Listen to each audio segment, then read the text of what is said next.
everybody, welcome. So today we're going to talk about what footwear to wear during the ACFT. So on an event by event basis, we're going to talk about the advantages of each style of shoe.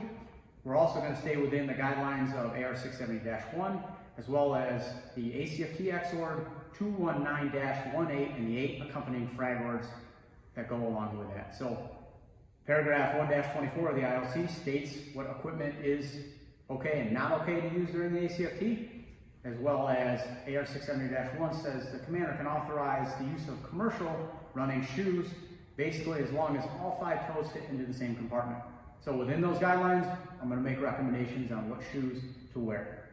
So starting off with the 3-rep Fisher Max deadlift, right?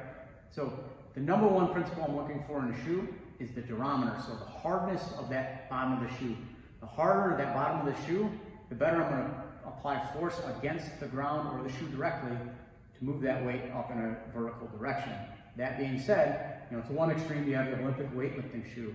So this has a very hard surface, so you're not pushing against a cushioned surface and help move that force in a vertical position. You push against a big cushion, it's like trying to do a squat on your bed or on the couch, right? It's very unstable. You also have to compress the bottom of this thick running shoe before you actually hit the ground and moving that vertical force. So I recommend, ultimate recommendation, not necessarily an Olympic lifting shoe, but more of a cross-training style of shoe, which has got about a 4 to 6 millimeter drop compared to a 20 to 30 millimeter drop.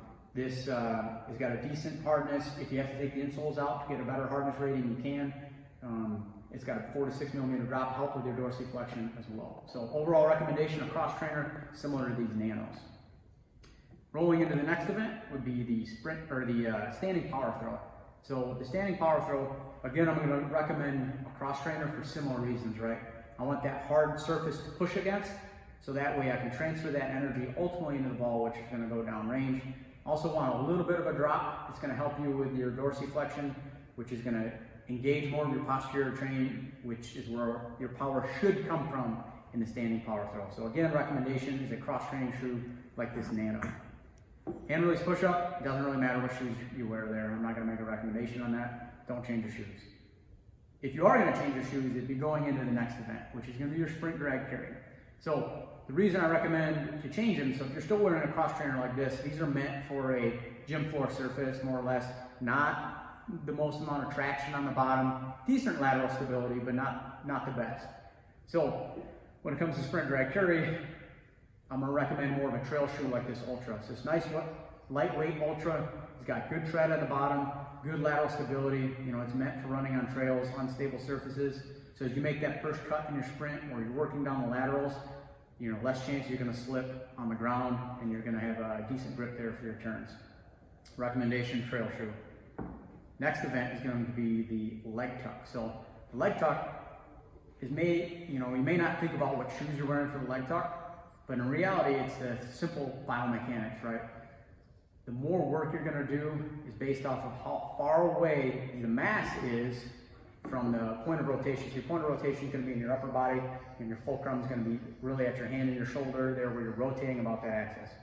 All those fancy words mean the more weight you have in your feet, the harder it's going to be. So the lighter the shoe, as small as it may be, incremental gain-wise, the lighter the shoe, you're better off you're going to be for your leg tuck. And so going into the final event, number one recommendation for running shoes is going to be run what you're used to running in. So run what you're comfortable running in. Don't game change it when it comes to test time.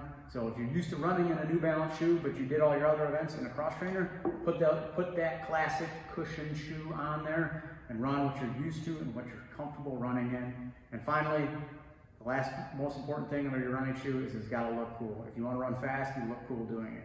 So take this all into consideration and stay within the guidelines of X-Ord 219-18 and AR 670-1.